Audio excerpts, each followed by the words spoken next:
अस्सलाम वालेकुम। स्वागत करते हैं, वेलकम खुशआमदीद आप सब लोगों को हमारे चैनल अफान एक्टर्स में। उम्मीद करते हैं बड़े होंगे, होंगे शिमणे में होंगे। मैं डॉक्टर कुदरत सलाम खान और आप लोग के वीडियो लेकर आए सूर्या कुमार यादव केज कंट्रोवर्सी।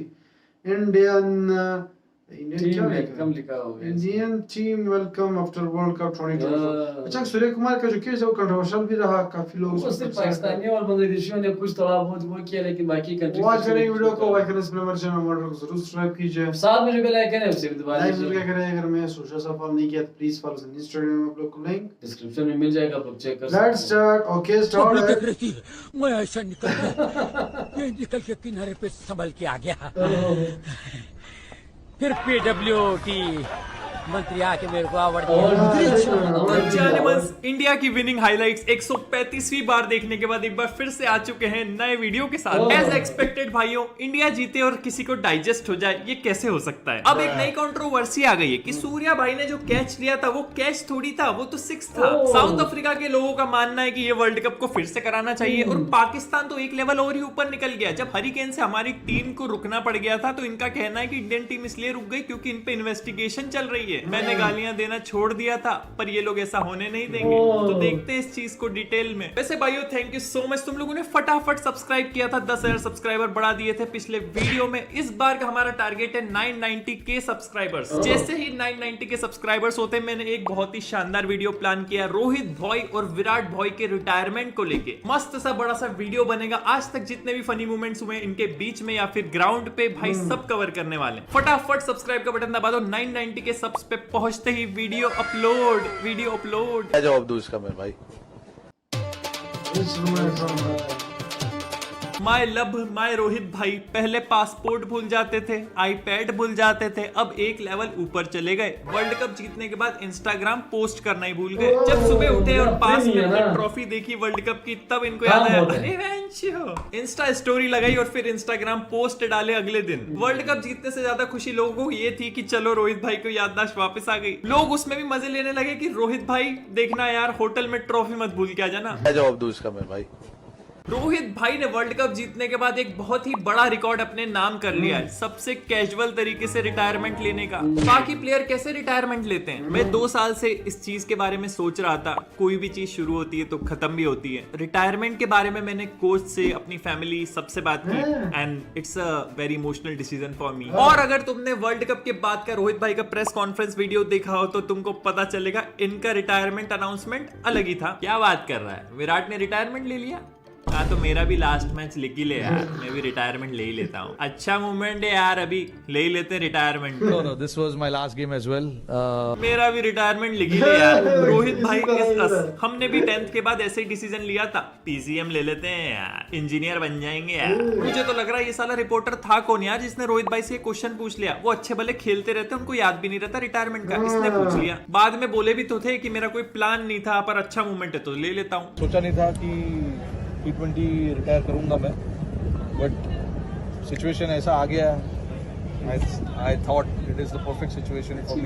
बाकी प्लेयरों को भी जगह मिलेगा, Nothing better than winning the cup and उसकी खातिर ये सब कुछ। जिसकी फट गई थी कि विराट भाई और रोहित भाई आने वाली इंपॉर्टेंट सीरीज खेलेंगे कि नहीं खेलेंगे, तो भाई हमारे क्रिस्टोफर नॉलन भाई ने बोल दिया कि खेलेंगे। जिस तरह से टीम ने प्रोग्रेस करी है, हमारा टारगेट होगा वर्ल्ड टेस्ट चैंपियनशिप फाइनल और चैंपियंस ट्रॉफी को विन करना। वहां पर भी सिमिलर स्क्वाड खेलेगा, सीनियर्स वहां पर भी होंगे। अब जिस आदमी के बोलने पे हम लोग वर्ल्ड कप जीत गए, उस पर इतना भरोसा तो कर ही सकते हैं यार। रोहित भाई और विराट भाई, तुमको क्या लगता है वर्ल्ड कप 2027 जो ODI वर्ल्ड कप है वो खेलेंगे क्या? अगर खेले तो मजा ही आ जाएगा नहीं? वैसे यार हमारे प्लेयर लोगों की अलग ही मस्ती चल रही है। ऋषभ पंत ने इंस्टाग्राम पे एक पोस्ट किया अपने गोल्ड मेडल के साथ, जिसके नीचे अक्षर पटेल ने कमेंट किया, सेम है भाई, सेम है, मेरे पास भी सेम है। उसके नीचे मोहम्मद सिराज ने कमेंट किया, मेरे पास भी सेम है। फिर नीचे बाबर आजम का कमेंट आया, मेरे पास भी है पर वो लोहे का है। अब नाउ सबको पता चल ही गया भाइयों कि विराट भाई और रोहित भाई के बाद जड्डू भाई ने भी अपना रिटायरमेंट अनाउंस कर दिया। इसमें एक बहुत ही मजे की चीज है, अरे बहुत मजे की चीज है। T20 इंटरनेशनल में विराट कोहली की ऑलराउंडर रैंकिंग जड्डू भाई से भी अच्छी है। वो भी 125 में से 112 मैच में जब बॉलिंग नहीं करी विराट भाई ने, तब कोहली भाई को 79th स्पॉट दे रखा है विद 49 रेटिंग और जड्डू भाई को 86th स्पॉट दे रखा है विद 45 पॉइंट्स। बड़ी अजीब चीज है, ये जड्डू भाई की बेइज्जती हुई है यहाँ पे या फिर विराट भाई की तारीफ, ये थोड़ा फिगर आउट करके मेरे को कमेंट सेक्शन में बता देना। भैया वर्ल्ड कप विनिंग टीम का प्राइस आईसीसी ने रखा था 20 करोड़ और बीसीसीआई ने दे दिए 125 करोड़ रुपए एज अ प्राइस मनी। आपसे ज्यादा प्राइस रख दिया बीसीसीआई ने, मतलब आईसीसी के प्राइस मनी से 6 टाइम्स। देखिए जी, पहली बात ये कि डेफिनेटली इतना पैसा होता ही नहीं है। 125 करोड़ भारत की आवाम हो सकती है, पर 125 करोड़ कोई पैसा होना पॉसिबल नहीं है जी। 125 करोड़ में आप अंदाजा लगाएं, आप एक दफा अंदाजा लगाएं कि कितने जीरोज होते हैं। 1 2 3 4 काफी मेनी जीरोज होते हैं। और चलिए एक बार इमेजिनेशन में मान भी लें कितना पैसा होता है। वो क्या बोलते हैं, इन अ परपेंडिकुलर यूनिवर्स जी, इन अ पैरेलल यूनिवर्स। एक दफा मान भी लें कितना पैसा होता है, तो हमें दीजिए, हम भी उठा सकते हैं इतने पैसों के लिए। वर्ल्ड कप कोई बड़ी बात नहीं है। हमें तो पीसीबी ने वायदा किया था 2 किलो आटा और 1.5 किलो बेसन का। बड़ा परिवार है जी, ये सब चीजें खत्म हो जाती है और इनके मायने नहीं रहते हैं। डेफिनेटली अगर आप 125 करोड़ विराट कोहली जैसे प्लेयर को दे रहे हो, उसने तो वेस्ट ही करना है। वो डाइटिंग करता है, उससे खाना नहीं है, पीना नहीं है। आप 125 करोड़ हमें क्यों नहीं देते? कितने सारे बर्गर पिज्जे आ जाते हैं, 100 200 300 मेनी बर्गर पिज्जा आ सकते हैं। प्राइज मनी कुछ ऐसे डिस्ट्रीब्यूट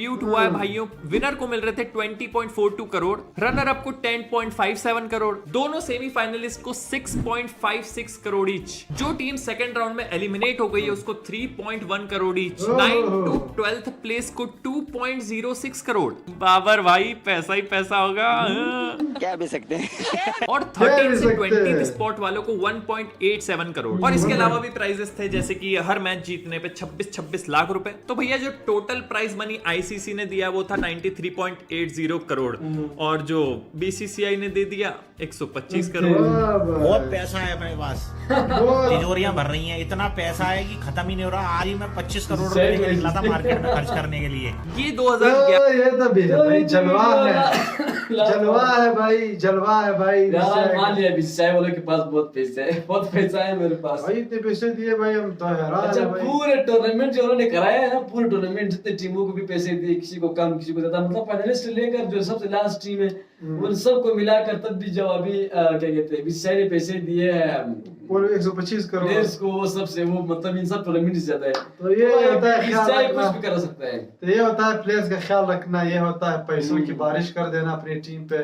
पैसे निछावर किए इन्होंने तो बिल्कुल ऐसे फेंक दिए भाई, ले लो आप लोगों की ही है भाई। उन्होंने कारकिर्दगी दिखाई, वर्ल्ड कप जिताया भाई, मामूली बात थोड़ी ना है। बाकी सूर्य कुमार का जो केस था उस पे कंट्रोवर्सी चली।